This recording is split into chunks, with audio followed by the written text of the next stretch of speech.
Sean todos bienvenidos y bienvenidas a un nuevo vídeo en el canal. En esta ocasión, voy a explicarles la parte final del iceberg del Vaticano, pero no sin antes dejar claro algunas cosas, y una de esas es que este iceberg no es explícitamente del Vaticano, ya que trata temáticas generales de las religiones, y hay datos que se repiten indirectamente, por ende, probablemente el iceberg termine de forma regular, y el nombre de este pues lo deje así por respeto a su autor. Si deseas ver la parte 1 de este tema, puedes encontrarlo a través de la pestaña que estará apareciendo en la parte de arriba o en la descripción de este video, y no seas miedoso, usa tus auriculares para disfrutar más mis vídeos, te daré una experiencia que no olvidarás en un rato. Ahora sin más introducción por agregar, podemos comenzar.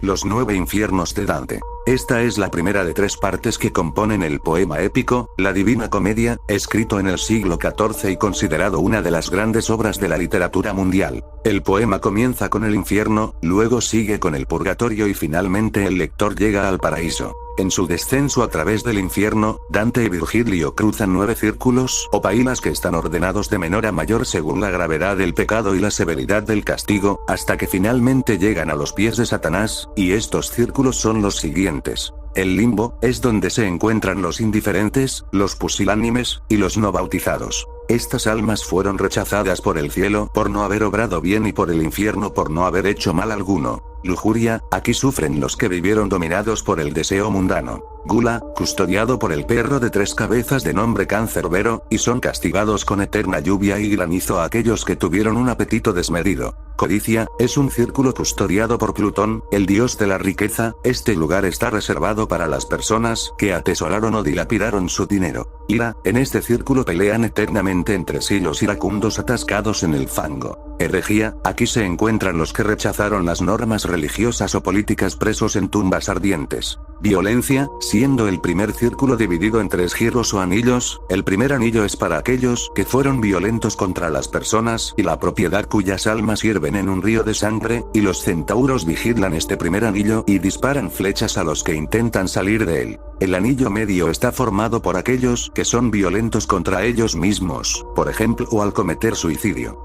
Estos pecadores no tienen control sobre su cuerpo puesto que se convierten en árboles devorados perpetuamente por las arpías. El tercer anillo está destinado a los blasfemos, usureros y sodomitas, es decir, los que fueron violentos contra Dios y la naturaleza. Fraude, este círculo se distingue de los anteriores porque contiene a quienes cometen fraude de manera consciente, que dividen los tipos de fraude o similar, en este caso, los proxenetas y seductores que son azotados con látigos y a los aduladores, son hundidos en estiércol, los simoníacos enterrados de cabeza, los divinos y falsos profetas viven con la cabeza torcida hacia atrás, y los estafadores políticos son hundidos por demonios en una resina caliente, y así, cada bolgia está custodiada por diferentes demonios, y los habitantes sufren diferentes castigos. Traición, es el círculo más profundo del infierno, y en él reside Satanás, que al igual que con los 2 últimos círculos, se divide en 4 anillos. El primero es Caína, que lleva el nombre del personaje bíblico Caín, sujeto que asesinó a su hermano Abel, y este anillo es para los traidores a la familia.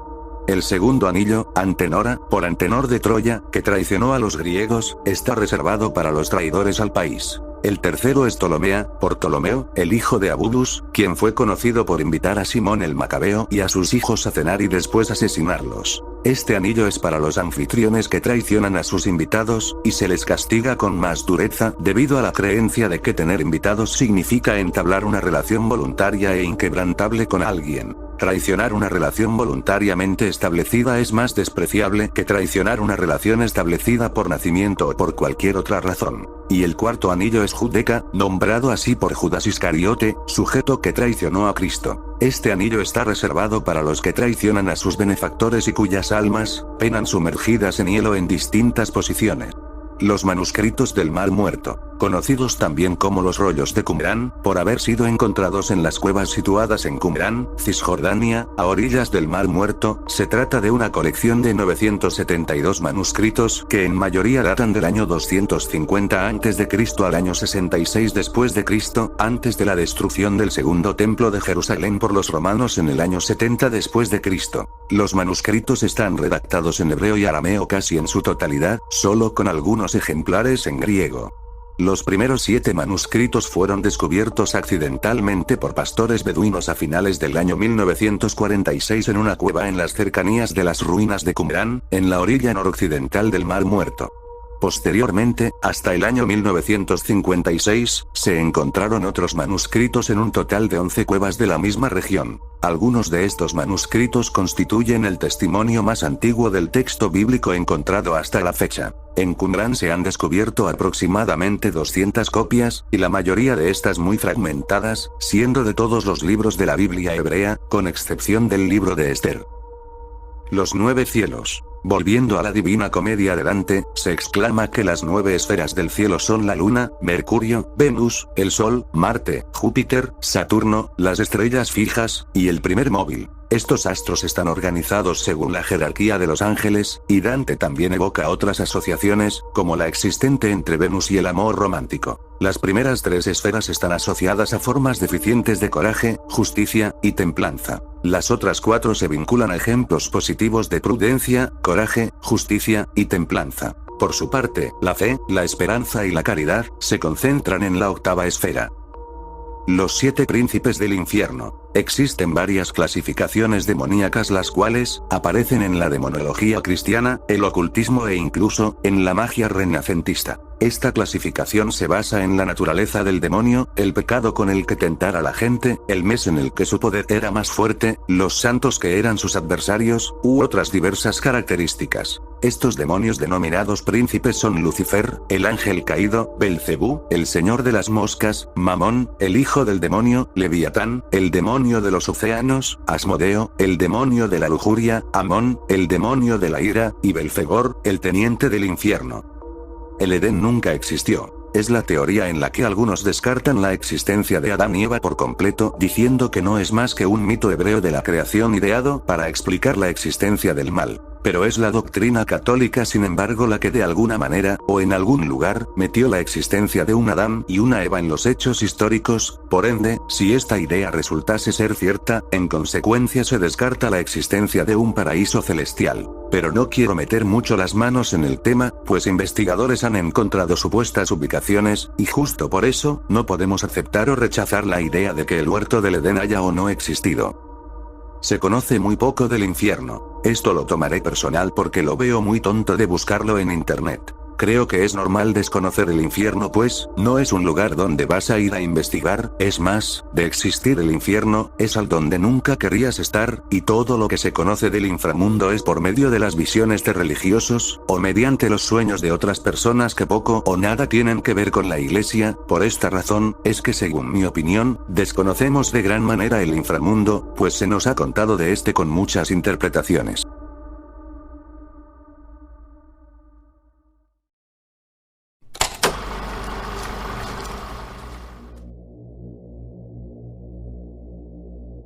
Las 4 bestias de Daniel. Se trata de una visión que aparece en el libro de Daniel, capítulo 7, donde este ve a través de un sueño 4 enormes bestias que salen del mar, y todas y cada unas diferentes entre sí. La primera bestia era un león con alas, la segunda un oso con 3 costillas en la boca, el tercero un leopardo de 4 cabezas y 4 alas, y la última cuarta bestia, era una criatura terrible, aterradora y extremadamente fuerte, con enormes dientes de hierro, que comía, aplastaba y pisoteaba lo que quedaba a su paso, y con 10 cuernos en la cabeza. Mientras Daniel pide una interpretación de lo que observa, un personaje del mismo sueño le explica que las 4 bestias representan 4 reinos que gobernarán la tierra, aunque lo que le preocupaba a Daniel en la visión, eran los cuernos de la cuarta bestia. El pecado que no tiene perdón. Bueno, esto lo expliqué a fondo en el iceberg de teorías de la Biblia, y por si quieres verlo, te dejaré una tarjeta justo arriba, pero en resumen, solo hay un pecado que aparentemente Dios no puede perdonar, y aparece escrito en el libro de Marcos, el cual exclama que el que blasfeme contra el Espíritu Santo, no tendrá perdón nunca, antes bien, será reo de pecado eterno. En muy pocas palabras, en este fragmento de la Biblia, Jesús tras expulsar demonios en sus viajes, algunas autoridades judías dijeron de que el que estaba poseído era él, y que el Espíritu Santo no era más que una cortina para que Jesús tuviese facilidad para hacer los exorcismos. Por ende, se sobreentiende que lo que Jesús dijo aquella vez, es que al Espíritu Santo no se le debe confundir con la obra del diablo, y si fallamos en reconocer o aceptar esta obra, nosotros nos estamos cerrando a la misericordia de Dios, lo que sería el verdadero pecado. En pocas palabras, no existe un pecado imperdonable, solo corazones impuros. La pedofilia en el Vaticano. Es triste la poca cobertura que se da y se les ha facilitado durante décadas a miles de curas pedófilos en casos no denunciados de pederastia en el Vaticano, y si vamos a hablar de algo tan delicado, es de hacerlo con términos generales y discretos. Los casos de abuso sexual cometidos por miembros del clero de la Iglesia Católica, hacen referencia a una serie de condenas, juicios e investigaciones sobre casos y crímenes de abuso sexual infantil cometidos por sacerdotes y miembros del clero católico en contra de menores de edad que van desde los 3 años, e involucran en la mayoría de los casos, a niños y adolescentes de entre 11 y 14 años de edad en donde estos crímenes, pueden incluir el sexo anal o la penetración oral. Varios casos han sido documentados y denunciados ante las autoridades, resultando en la persecución de los pederastas y demandas civiles contra las diócesis de la Iglesia Católica, aunque de los casos salen a la luz pública varias décadas después de los hechos. Estas demandas ante las autoridades han sido hechas también contra la jerarquía católica, quien en muchas ocasiones obstaculiza las investigaciones, además de no reportar y de hecho encubrir a los sacerdotes pederastas, trasladándolos de las parroquias para evitar su detención y juicio. En junio del año pasado, el Vaticano introdujo en el Código de Derecho Canónico, un artículo que contempla la pedofilia y específicamente los delitos de abusos contra menores cometidos por sacerdotes, una medida exigida por las víctimas, y aunque creo que pasó bastante rato para tomar cartas en el asunto, ojalá y esta vez no se cubran más los casos de trata de menores. El verdadero nombre de Dios, Yahvé, es uno de los nombres con que se designa Dios en la Biblia de la tradición judeocristiana, pero etimológicamente hablando, esta palabra proviene del tetragramatón hebreo Yid, compuesto por 4 consonantes hebraicas, y de hecho, en el libro del Éxodo, cuando Moisés interroga a Dios sobre cuál es su verdadero nombre, la transcripción de la respuesta en hebreo es Yid, que traducido sería como, yo soy el que soy. De modo que este vendría a ser también el nombre que Dios se da a sí mismo, su nombre sagrado. Yahvé es solo la pronunciación que según los eruditos, se considera más próxima a la original. El nombre Jehová por su parte, vendría a ser una combinación entre las vocales de Adonai, denominación antigua que también daban los judíos a Dios. Además de esto, ambas designaciones para Dios se diferencian en que Yahvé es la denominación empleada en las Biblias católicas y Jehová en las evangélicas, además que en su momento estaba prohibido pronunciar el nombre divino de Dios entre los judíos, la pronunciación real de Yahvé, escrita con 4 consonantes, ocasionando que este nombre se perdiera en el tiempo. Lucifer. Este era uno de los ángeles más bellos y hermosos del cielo, y su nombre significa lucero, o la estrella radiante de la mañana. Su inteligencia era aguda y fascinante a tal punto que en el momento de la elección se prefirió a sí mismo. Esto quiere decir que Lucifer prefirió buscar su felicidad en sí mismo y no en su creador, pero solo consiguió una eterna desdicha y consecuencias nefastas tanto como personales y sociales, y todo por abandonar los caminos de Dios. Puede resumirse que Lucifer era un ángel muy hermoso que por soberbia se rebeló contra Dios, queriendo ser como él, y fue denigrado como castigo junto con el ejército de ángeles rebeldes que arrastró consigo, siendo desde ese momento reconocido como un ángel caído.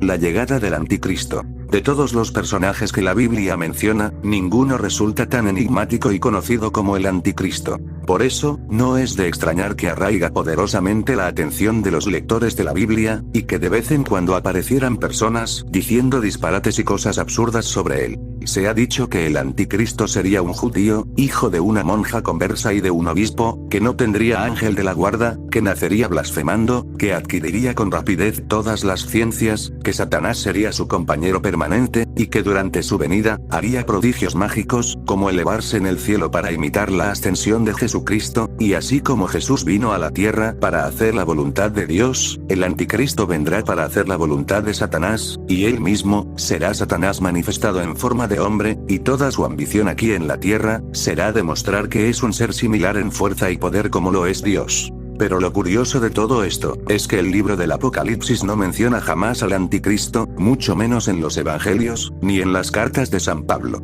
Las únicas veces en toda la Biblia que se lo menciona, es en las 2 primeras cartas de San Juan, y precisamente para aclarar esta creencia que, al igual que ahora, se había teñido de ideas espurias ya en tiempos de Juan, por lo que no se puede decir a detalle cómo sería precisamente la venida de este ser.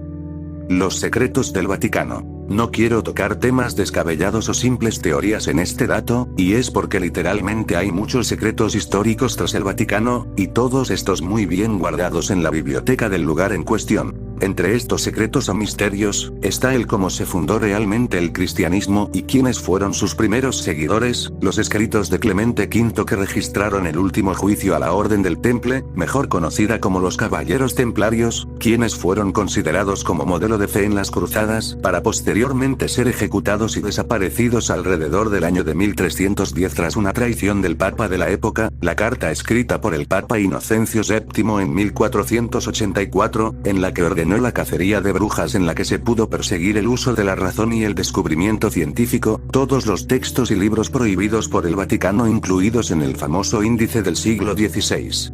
Las cartas que el Papa Pío XI escribió a Adolfo Hitler en diciembre del 1934, pues parecía que este quería sobornarlo en su tiempo, los registros de actividades paranormales realizadas por las figuras religiosas, los documentos en los que se registró el juicio contra el físico italiano Galileo Galilei, quien atentaba contra las creencias del momento y tras apoyar la teoría geocéntrica, viéndose forzado a retratarse en sus descubrimientos para conservar su vida, la información de la muerte del Papa Juan Pablo I, fallecido por un infarto en septiembre de 1978 en su recámara por un supuesto error en el suministro de sus medicamentos, entre muchas otras cosas que al menos por mi parte, jamás serán contestadas. Tras la creación del Archivo Secreto Vaticano en el año 1610 por órdenes del Papa Pablo V, se ha malinterpretado el término secreto, ya que en un principio, la palabra fue usada para darle un significado de privado, es decir, para connotar que los archivos son la biblioteca personal del Sumo Pontífice.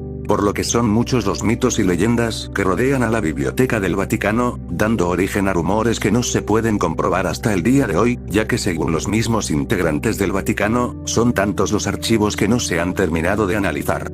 Lucifer y su envidia por los humanos. La verdad esto no sé cómo explicarlo, y es porque literalmente Lucifer nunca asesinó a nadie, nunca mintió, te aceptaría como eres y no odia la naturaleza humana, no pone reglas difíciles de cumplir, no se molesta con que aprendas sobre ocultismo, algo que es completamente espiritual, no quiere postrados a sus pies a nadie, brinda conocimiento y avance espiritual que incluso, se podría decir que Lucifer no le teme a la humanidad. Es más, en un relato antiguo, se dice que en realidad Dios no desterró a Lucifer, sino que Dios al ver que el reino de las tinieblas no tenía quien lo gobierne, mandó a su ángel más leal a que mantenga el orden, y Lucifer por su parte, llora al pensar que la humanidad le considera malo, cuando él solo obedece a Dios, y ver que éste les brinda infinitas oportunidades a los humanos, para arrepentirse de sus pecados para no vivir eternamente en el infierno. Es lo más relevante que puedo decir sobre este asunto, pero saquen ustedes sus propias conclusiones. Dios nunca fue bueno. Primero que nada, para introducirnos en este dato, tenemos que aceptar que Dios en verdad existe, por ende, quienes han leído la Biblia, sabrán que allí hay más de 2 millones de asesinatos perpetrados por este ser supremo. Además, los creyentes dicen que Dios es bueno, pero porque eso es lo que inculca el mito bíblico. La gente solo cree en la religión, no cree en el verdadero Dios, y hay muchas religiones que lo que les interesa en verdad, es sacar dinero y difamar sobre la Biblia. Dios ayuda, pero no todo es culpa de Él cuando algo ocurre, usualmente es por nuestras acciones, por nuestro libre albedrío, pese a que esto entre en contradicción con la creencia de que Dios sabe lo que hace, o que tiene planes para ti. Él mandó a su hijo a la tierra sabiendo que lo iba a perder con el pretexto de que eso eliminaría el mal del mundo, algo que actualmente no se podría corroborar que sí pasó, pues sigue habiendo mucha crueldad. El mal es una prueba de Dios para que los creyentes puedan alcanzar el bien haciendo uso de su libre albedrío, pero lo malo del asunto es que algunos creyentes creen que si una persona se considera ateo o no asiste a una iglesia, esto automáticamente lo vuelve una mala persona. Bueno, eso según mi opinión basada en algunas experiencias, pero el tema está libre a todo tipo de interpretaciones. Yo en lo personal, diría que Dios no es bueno, pero tampoco es un ser malo.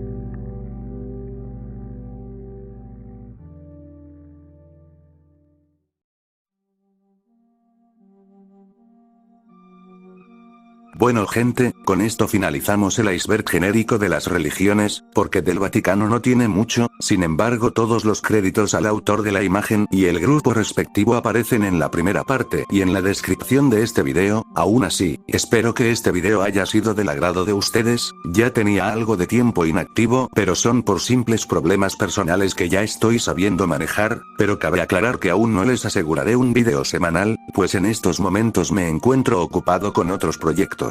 Si el contenido que viste hoy fue de tu agrado, por favor, dale pulgar arriba y comparte los vídeos con algún conocido, suscríbete al canal y activa las notificaciones para que seas el primero en ver. Yo me despido por hoy, que pasen muy buenos días, tardes o noches.